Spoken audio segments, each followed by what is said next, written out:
Britain declared war on Germany on August the 4th, 1914. In the first few weeks of the conflict, German forces quickly advanced through Belgium and France, wiping out large sections of the British army. Defences at the front became so thin that Britain had to quickly call in reinforcements from elsewhere. In September 1914, soldiers began to arrive from India, which is present-day India, Pakistan and Bangladesh. During the course of the war, a total of 1.5 million Indian soldiers came over and fought for Britain.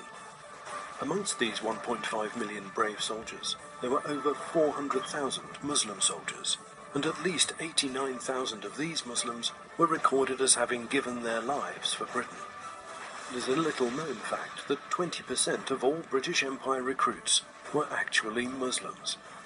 In addition to the Muslim soldiers who fought for Britain, an additional 280,000 Algerians, Moroccans and Tunisians fought for the Allies, taking the total of Muslim contribution to almost 700,000 Muslim soldiers.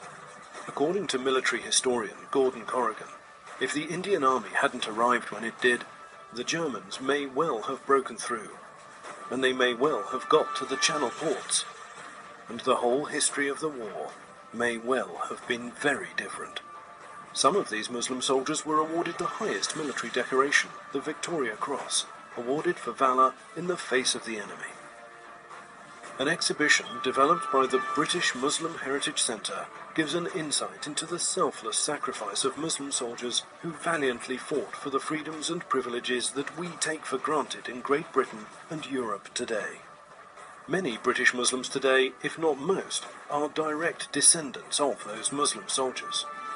At a time when the Muslim community is continually in the media spotlight, with some of our society calling into question their loyalty to British values and to the British way of life, we hope that this initiative will go a long way to finding common ground. The people that have worked towards this have done so with incredible vision. So the curator, the committee, the people that have fronted it all up, secured the funding, put in the hard work, but also had the vision to see this, because this was visualised before it ever became real. And I think that's fantastic.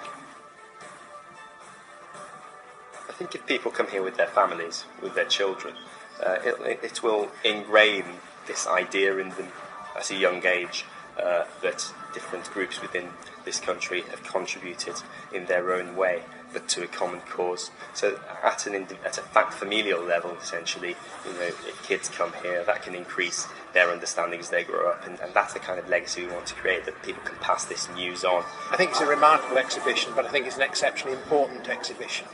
Not only does it commemorate what the Muslim community did during the First World War, but it's an opportunity for the wider community to see that for themselves. I don't think many people in the United Kingdom actually know or appreciate what the Muslim community's contribution was in the First World War.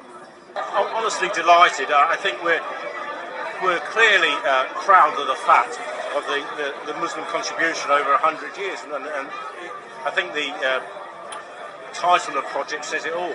It's absolutely critical that we inform everyone of the importance of the Muslim contributions to the armed forces in general.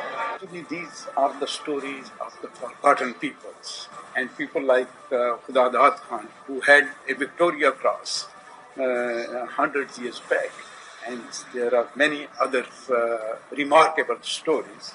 And I think that's in fact, these people need to be remembered all the time, that yes, they are the people who made sacrifices, and that's why we are in a free society today. Complete with a virtual library, lesson plans and a toolkit for schools, this exhibition is the first long-term exhibition of its kind.